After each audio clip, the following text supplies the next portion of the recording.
On episode 237 of the 40 Plus Fitness Podcast, we meet Denny Krehe, host of Diz Runs. You can find the full show notes for this episode at 40plusfitnesspodcast.com/237. Have you decided you're ready to make a change? To reclaim your health and fitness?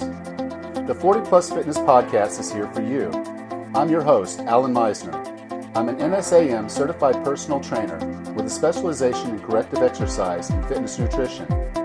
Let me be your coach as you find your way on your health and fitness journey. All right, let's go. Spring has sprung. Are you ready for it? Surefire Results for Weight Loss is a 28-day program guaranteed to help you lose the weight. With simple lifestyle changes, with me as your accountability coach, and a supportive Facebook group just for Surefire Results clients. You're going to get the support you need, you're going to get the help you need, and you're going to lose weight. Join us at 40plusfitnesspodcast.com/surefire today. Our guest today is Denny Krehe, the host of the podcast Diz Runs, where he interviews runners around the world at various levels of skill and knowledge. And over the years, I mean, he's literally interviewed over 200 people. And so he's learned a lot about running. So I asked Denny to come on today to kind of talk about running, getting started in a running program, staying safe and healthy in a running program. And I think you're really going to enjoy what he shares with us today. So with no further ado, here's Denny Krehe. So Denny, welcome to 40 Plus Fitness. Oh, thanks, Alan. It's a pleasure to be here. I met you through a kind of a podcasting group, and we kind of connected on Twitter. And I've been following your podcast, and since I was I'd say 2 steps behind you, I've used you as kind of my pace man as I've gone through my podcast to just kind of see, what I should be doing, how I should be handling the next thing. So you've taught me a lot about podcasting, and through listening to your podcast, you taught me a lot about running. So I appreciate having you on the show today for an opportunity to share that with us. Well, I mean, I appreciate the opportunity, and hopefully I haven't steered you too wrong. I'm kind of flying by the seat of my pants here still too. So kind of learn it as you go. Yeah. Well, I think the first question I had was, you're using something called Thunderclap, and I was like, okay, that sounds interesting. Let me check that out. And then I didn't waste my time on it after you told me, no, that's not going to get you where you want to go. But so I do appreciate what I've learned from you. And what I really like about your show, which is called Diz Runs With, and it's basically like if you were going on a run, except you're not. You're just basically having the same kind of conversation you would have with a fellow runner. And, in that, kind of picking out some of the things that I think are just extremely valuable about the event and the run. I mean, every time I've done a run, shorter runs are a little bit more competitive for most, but I think, as I've done runs, I've found them to be kind of that social component, just enjoyable. And then the training for it is really that driver that kind of keeps me going. So do you mind taking kind of just a few minutes, and again, with all the people that you've talked about running and all the benefits and things that they've shared with you that have come through their lives, what are some of the benefits for someone that wanted to go ahead and say, okay, I think I want to run, but I just don't know if it's for me? What are some of the benefits that they would get from being a runner? Oh boy. How long do we have here for the benefits of running? go on for... We can go as long as you want to go.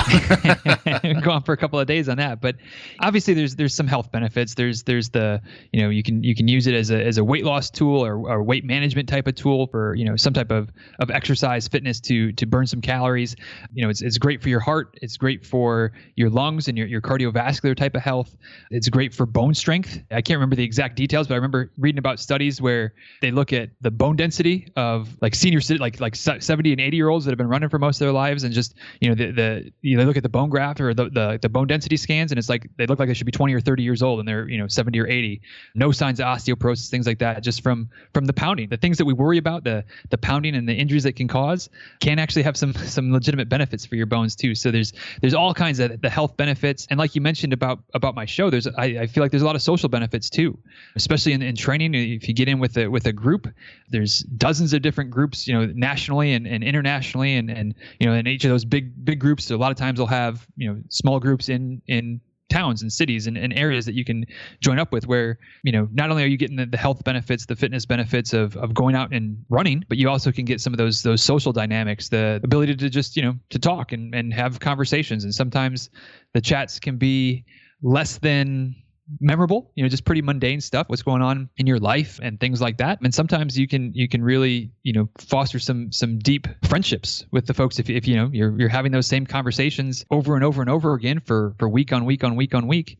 You can really develop some right now. I mean, honestly, as an adult, pretty much all of my friends, at least in real life friends, people that I see regularly, are runners, because that's the social circles that I hang out in. We meet at the coffee shop at 5 a.m. on a Saturday to go for a run. And you don't have to dive into that level. Like you can, there's groups that meet at the coffee shop at 8 a.m. on Saturday to go for a run. But it's just, like those are the people that I see over and over again. And like, I know all about their kids and I know all about their spouses, even though I've never met their kids or their spouses, or I know their job and what they do and they know mine. And it's just, that's just kind of the social dynamic and the social health benefit of it too is, I mean, honestly, just about probably as strong as the physical. And then you get into all the mental benefits of just, de-stressing and sometimes just going for a run by yourself to just think, like I'm guilty. A lot of times I'll take my phone and listen to a podcast or listen to some music or something like that. But sometimes it's nice to just unplug and, get away from messages and get away from phone calls and get away from content and music and noise and just give yourself space to think a little bit. So, I mean, obviously I'm kind of all in on the running thing. It's something I enjoy. It's something that I do, kind of as a, with the podcast and coaching and stuff. So from kind of a professional business, it's kind of my job, but I think it's something that just about anybody can benefit from in a large number of ways beyond just I'm going to go out and run to try to lose a few pounds type of attitude or maybe viewpoint that you get if you haven't experienced some of those benefits firsthand. And I think another one that I'd like to add there is there's just a sense of accomplishment when, and you'll hear the terms once you're hanging out with runners, you'll hear the terms PR, or someone will challenge themselves to do a bigger, longer distance, and then they go do it. So, obviously aspiring to the marathon, and some folks even aspire much further than that. And so just kind of, knowing that you can challenge yourself and kind of have that out there, and it's driving your behavior to say, okay, yeah, I could go out and have a few glasses of wine with my friends, but I've got this training run in the morning. It's a long day, and I need to be on. And so you go with your friends, and instead of wine, you have the water, and you wake up the next morning and you kill that workout. And you just know you're ready for that run. And then you finish the run, you're going through that finish line, and there's, people cheering and, all that going on. I think it's just, there's so much opportunity for you to improve, the quality of your life by making running a part of it. Yeah, couldn't agree more. It's sense of accomplishment, the sense of setting a goal and going out and giving it your best shot. And I mean, yeah, it's like I said, I'm biased. I'm admittedly, on team running, but yeah, there's all kinds of benefits for it. You just have to get started. And that's a lot of times the hardest part. Well, the interesting thing is you can run at practically any age. And when I finished my ultra, I was on the course, and 28 of us. This is the first year they ran this ultra down there in Mississippi, and it was a trail run. And I finished at 11:22. The cutoff was at 12. And yeah, I was exhausted and wanted to go home. But there was one guy left on the course, and he was the 68-year-old that I was standing next to at the briefing the day before. And I'm like, I'm staying. And so I stayed to watch him finish just under time at 68 years old, a 50-mile run. And it was just kind of one of those moments where I sat there and said, anything's possible. Anything's possible. When you start seeing people, performing at that and doing that and loving it. I mean, having that conversation with them the day before, I'm just like, that's what I want to be like when I'm this age. I want to have that kind of energy, that kind of capacity. It was the running that did that for him. That was where he kind of drew that energy. He was loving every minute of what he was doing. And it was just pretty exciting to see. Yeah. Running is probably the one thing that I've done, at least in my life, where everything that you think, like every preconceived notion of somebody where you think, oh, this type of person wouldn't be a runner, whether it's age, whether it's, weight, height, whatever, body composition, like there's anything that stereotypically in your mind, you're like, yeah, that type of person probably, you probably wouldn't see them at a race. I've seen them at a race. I've seen them at a half marathon. I've seen them at a marathon. I've seen them at a 5K. It's definitely inspiring and to just know that, it is accessible to anybody if you're willing to put in a little time and a little effort and get out there and do it. Now, you've decided you want to run. And obviously, when you get out there, a lot of considerations. First, yes, do talk to your doctor and make sure, you're cleared to exercise.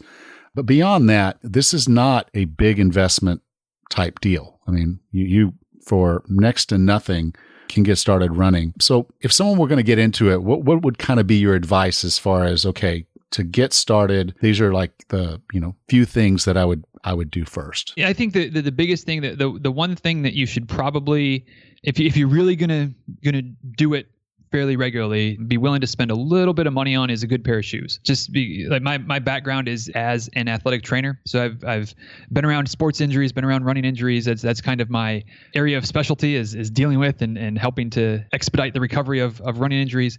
And obviously the right pair of shoes cannot prevent every running injury, or maybe that's not obvious, but just to be clear, getting the right pair of running shoes does not make you bulletproof when it comes to running related injuries. But just about every running related injury, at least the common ones, your plantar fasciitis, your shin splints, stress fractures, runner's knee, kind of IT band stuff, all of those with a poor pair of shoes, like your chances of getting one or more of those conditions go way up. So for most people, that first pair of shoes, I tend to recommend trying to find a good place to buy shoes, a running store. Most towns of at least decent size have one. And if there's not one in your area, maybe kind of the next time you're in a bigger town, a bigger city, try to seek one out. Some type of like independent, it could be a Fleet Feet, could be there's a variety of, the one we have here locally is Fit Niche, but it's just like Tampa, Orlando area. It's not nationwide, but just, Fit to Run is another one. But I know there's a variety of different running stores, specialty type of stores. Go into one of those stores and ask them to fit you for a pair of shoes. You might pay a couple bucks more, but you're going to get a pair of shoes that works for you, that they'll analyze, they'll watch you walk on a treadmill or run on a treadmill. They'll look at the shoes that you have on to see kind of what the wear pattern looks like. And it may not look like anything to you, and that's fine. It doesn't need to look like anything to you, but it'll help them to know what kind of shoes would be the right shoes for you, to give you the best chance to try to not have as many aches and pains when you start out as maybe you would if you just went to Payless or Rack Room Shoes or something like that and got whatever the cheapest pair of running shoes are. And then the beauty of that is once you know what the right shoes are, and I kind of kick myself for saying this because I do enjoy trying to support the local guy and the small business and things like that. But if budget wise, it's tough to always buy that $120 pair of shoes or whatever.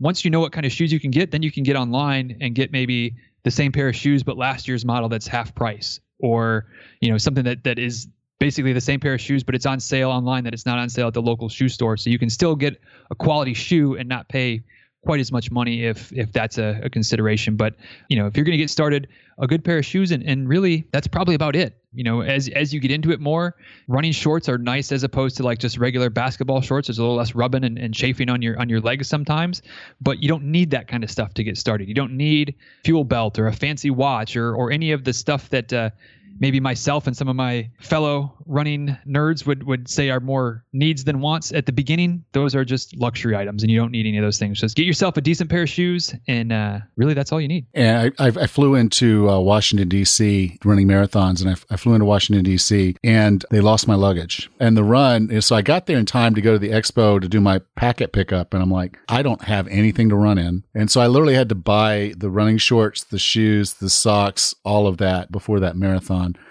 Needless to say, the shoes weren't exactly broken in, so there was a little bit of issue there. But it really, even then, I would say what I had to spend being in an expo in that circumstance, I didn't have to spend a lot of money, all things considered. The next day, I went out to a restaurant and had dinner, and I spent more on that dinner than I did on the stuff I bought to run in that race. So, it really is a cost-effective exercise program. You don't have to have a gym. You don't have to have anything else.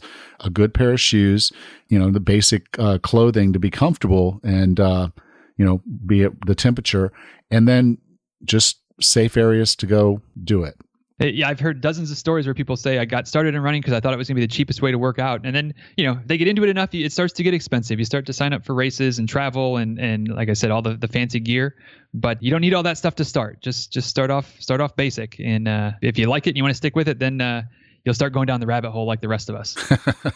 Yes, it is. But, you say rabbit hole, but I think, again, it's kind of the concept of, when I ran the first marathon, I'm like, okay, it's down in Pensacola. It's the Blue Angels Marathon, my first one, relatively flat course, just close. something I can do. And I trained for it, and it was something that motivated me to be going. And I'm more of a proponent. Even then, I was more of a proponent of cross training. So my running training was not, crazy. And so I was able to get myself into the shape to do what I needed to do over the course of the next year. Obviously I got into it, and I did Washington, D.C. I did Big Sur. Yeah, there were travel costs involved with all that. But the people I met, and the conversations I was able to have, and to be sitting there in Washington, D.C. and run into a guy who literally lived half an hour from me and had just done the same race I did. Obviously, Washington, D.C., that one, the Marine Corps, there were 16,000 people running that marathon. So, yeah, chances were there were a few of us from Mississippi that were there. But, yeah, I run into him. He's like, hey, have you heard of the Touchstone 50? And I'm like, okay, what's that? And he's like, 50 miles. And I'm like, when is it? He's like, March. And I'm like, I'm in, and I had no clue whether I could do 50 miles or not, but it was kind of just that putting it out in front of me and deciding that I would do it, and that's what I really kind of appreciated about it. Now, after I ran the 50 miler, I have to admit, I kind of pulled that Forrest Gump thing of, when he got to the end of the pier and he was running, he just kind of stopped and said, I'm tired and I'm gonna go home. That's kind of how I felt after that run. And I kind of, decided that I would do other training things because my body was not appreciating that level of effort out of me. So I did kind of change my mode, went more to the 5K, 10K thing, which were much more acceptable. And now I'm just a huge fan of these mud runs, these obstacle courses, because it's more of a full body. You do the running, you come up to an obstacle, and now you've got to traverse that obstacle. So it's more of a whole deal. And it's still that social thing that I got in doing the marathons. It's just now I'm inviting my daughter and my brothers and sisters, and going out and having that kind of fun. So if someone decides they're going to get into it, they've got their good shoes and whatnot. Maybe they're a little confused about, okay, how do I get started? Because obviously. They've never really run before. So if someone were just going to say, if you were going to give them kind of a basic, do this to kind of get started, maybe their first goal is to run the 5K that, is coming up in a few months. How would you go about telling someone to get set up to get that going? I mean, there's, the internet's a wonderful thing and it's a terrible thing all at the same time. There's no shortage of just about every running blog will have a, beginner's guide to the 5K, so you can start Googling to your heart's content and find all kinds of things. I tend to try to point folks more towards like the Couch to 5K app website. It's free.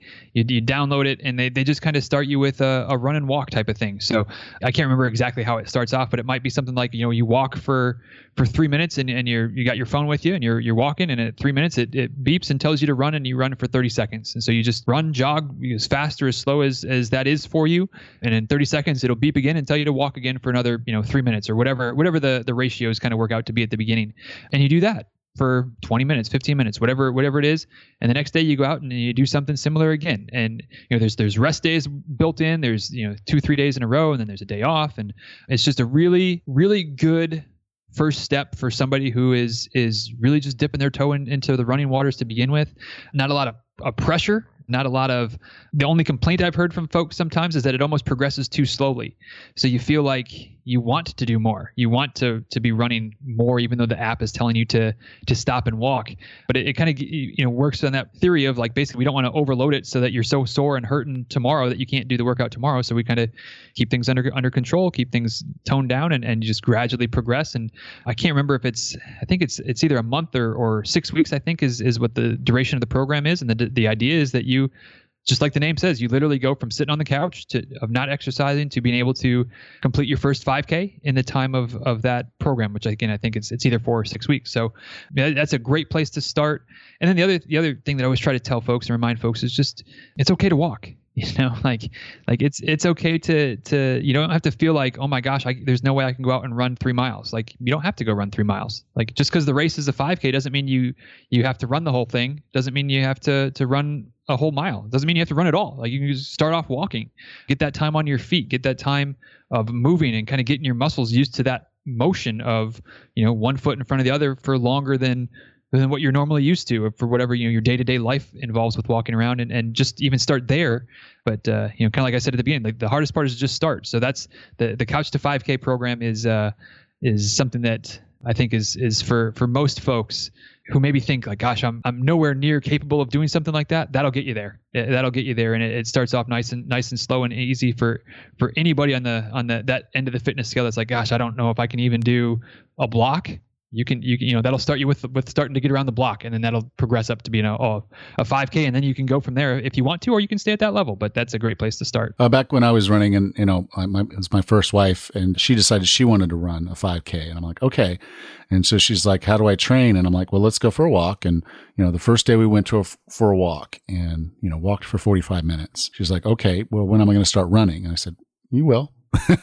And then so the next day, 2 days later, we get back out there, and she wanted to go every day, and I'm like, no, just slow down, and we're going to progress through this, and you're not going to get injured, because your body is able to repair and get stronger when you challenge it, but it's not going to get stronger if you don't give it that time to kind of recover. And so we went back 2 days later, and I said, okay, so we're walking and everything. And I said, okay, do you see that stop sign there? And she said, yeah. I said, okay, we're going to jog to it. And we jog, and it's, for her, it's probably the worst thing she had ever experienced in her life.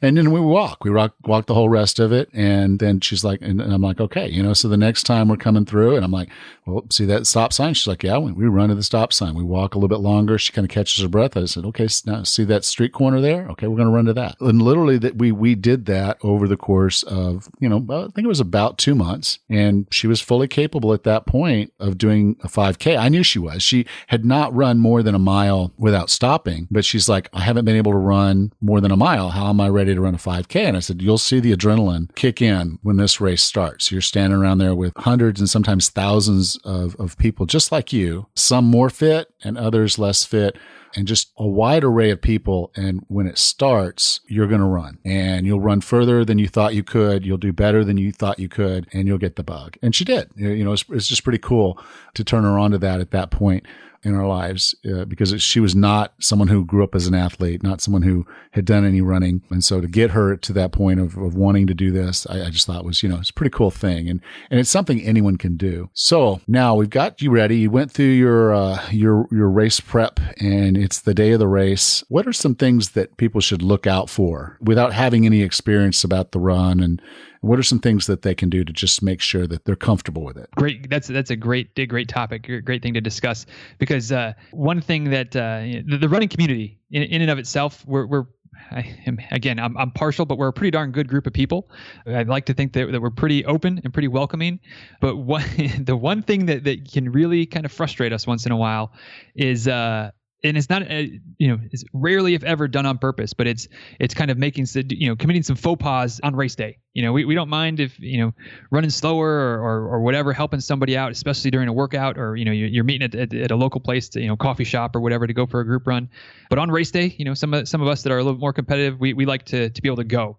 And so, some things that again, happen because new runners don't know any better. And we forget, and I'm guilty of this too. I'll forget sometimes that I was the new runner making a mistake 10 years ago. So like, I need to have that grace. But a couple of things to keep in mind. One, almost like what you were just mentioning in your story there with your ex-wife, is that yes, there's excitement. Yes, you'll be ready to go when the race starts, but try to channel that just a little bit. Because, and this happens to veteran runners, this happens to new runners, but, the start of the race, the 5K, it's exciting. There's a whole bunch of people, and you go out way faster than you should, and you might pay for that. Like you might be... you will pay for that, Denny. You will pay for that. You might be really sucking wind at mile 1 and go, oh, gosh, I still got 2.1 more miles to go. Like, what am I going to do? So try to rein yourself in just a little bit at the beginning, pace yourself a little bit, especially if you're new, especially if you're like you just mentioned, you've never run more than a mile or a mile and a half. Like, you'll be able to finish the 5K. That won't be a problem. Just don't get too excited at the beginning. So that's one thing.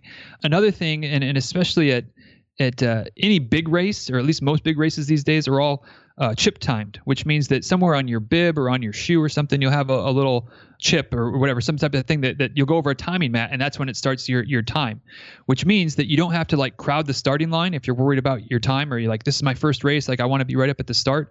Leave that for the more competitive people. Leave that for the faster people. Step back a little bit, because your time, even though the time on the clock may start, your time won't start until you get to the starting line. So you're not going to lose 5 seconds or 10 seconds, or if it's a big race, you're not going to lose a minute or two off of your time, because your time isn't going to start until you actually start the race. So it's a courtesy issue or a good practice to kind of line up towards where you think your time is going to be. And a lot of races, again, especially races that are somewhat crowded, they'll have either designated corrals or they'll have a sign that says, if you think you're going to run at an 8-minute per mile pace, line up here. If you think you're going to run at a 9-minute per mile pace, line up here. And it puts the 8-minute people in front of the 9-minute people, so that, there's a little bit less traffic. There's a little bit less congestion in the course. So just look for those things, because it's better for everybody. Believe me, you don't like it when you're not going to like it if you get in front of some of the fast people and they come blowing by you and maybe say some less than nice things or bump into you because the course is too crowded, or it's just not good. It's not a good situation. So try to keep that in mind. Have fun. I mean, that's the biggest thing on race day. Whether it's your first race, whether it's your 100th race, the goal should always be to have fun, to finish with a smile. Some days are better, some days are a struggle, but at the end of the day, like the race is supposed to be the fun part. If you're training for something, if you're trying to run a longer distance than you've ever done before, you're trying to run your first 5K, the hard part is the training. The hard part is getting yourself up on a Tuesday morning to go get your run in before work. The celebration is the race day. So make it fun. Enjoy yourself, laugh, do your thing, run your race. Don't worry about what everybody else is doing. Just go out there and have fun. And that's the biggest thing that hopefully the vast majority of people are able to experience on race day. I think one of the interesting things is I would get super, super excited about a race, and I'd get out there 2 or 3 hours early, and I'd be studying the course and be thinking about, okay, where's this going to be harder? Where is this going to be easier? What pacing do I want? And in many cases, I kind of found like, I'm way overthinking this. I'm running a 10K through the streets of Washington, D.C. I should just be enjoying the fact that, I'm going to run around the Capitol, and I'm here at the old post office, and, just those kind of things. I should have slowed that down a little bit. Now that I'm a little older, I kind of recognize that in myself as, I did some runs in some really, really beautiful places, and people who started ahead of me, they're standing there taking pictures on the Bixby Bridge at Big Sur. And I'm like, okay, guys, pick a side. And I'm like, wanting to finish this race. And so I think, that's the other side of it with the have fun. I really appreciate that you said that, because it really is about the experience. And, the first time you run a 5K, you're already hitting a PR. You already have a personal record because you're finishing. And the next race, if that's what you want to do, you want to chase that PR, then that's go for it. But just recognize that you have an opportunity now, because these races are all over the world. They're not just in different cities and whatnot, but you can go and travel just about anywhere in the world and find on weekends they're doing the 5Ks and the 10Ks and marathons and whatnot, and really make it an opportunity to learn about a place and meet people from there and from other places around the world, and just kind of build that relationship and enjoy that day. Yeah, definitely. And one other thing that I forgot to mention, but like I said, the running community tends to be pretty nice. If you're not sure of something, if you're not sure maybe where to line up or what the etiquette is, or what, just anything, you're new to the sport, you're new to the race, you're new to whatever, just ask. You don't have to find an official, just ask one of the runners. And like I said, especially before the race and after the race, sometimes during the race, we get a little competitive and a little bit snippy, but before and after, 99 out of 100 runners are going to be very, very willing to point you in the right direction, help you out any way they can. There's always that chance you might find the one grumpy apple, but ask a second person and you're not going to find 2 of them in a row. So yeah, when you get up in the crowd and you're standing there and you're not sure you're standing in the right area, just ask them, say, hey, I'm looking to run this at, a 10-minute pace. What kind of pace are you keeping, and should I move forward or move backwards? And they might say, I think I'm about where the 8-minute guys are. So, that, okay, I'll step a little bit further back in the pack. And the reality is, for most runners, as long as, again, there's not a big clump, it's easier to pass people that you've gotten behind because you picked a little bit further back than it is to be that guy, that guy or gal that's now in front of people that are really after a PR. And to them, those 2 to 3 seconds that you delay them really just frustrate them. And yeah, they might say something that you won't find so kind, but that is rare. And having just a little understanding of that etiquette can help. And again, asking someone, what kind of pace do you think this area is going to run? And if they say they're around an 8 and you're closer to a 10, show the courtesy to just take a few steps back and That way, and typically when you're in that, you'll see it. It's almost a natural. The little rabbits are getting on the front and the healthier people are hanging out in the back.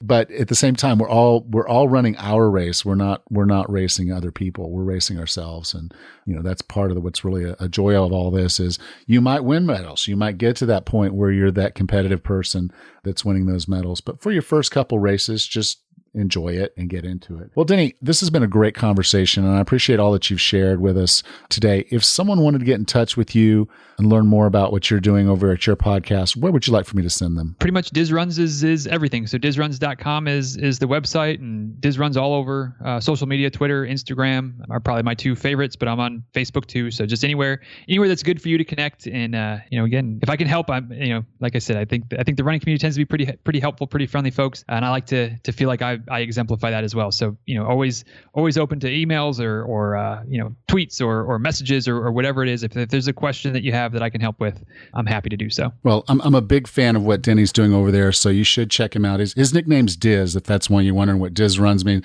But his name is Denny Krehe, and this is going to be episode 237. So you can go to 40plusfitnesspodcast.com/237, and you'll find links over to Denny and some of his social media contacts there. So, Denny, again, thank you so much for being on the show. Oh, Alan, it's been a pleasure. Thanks so much for having me.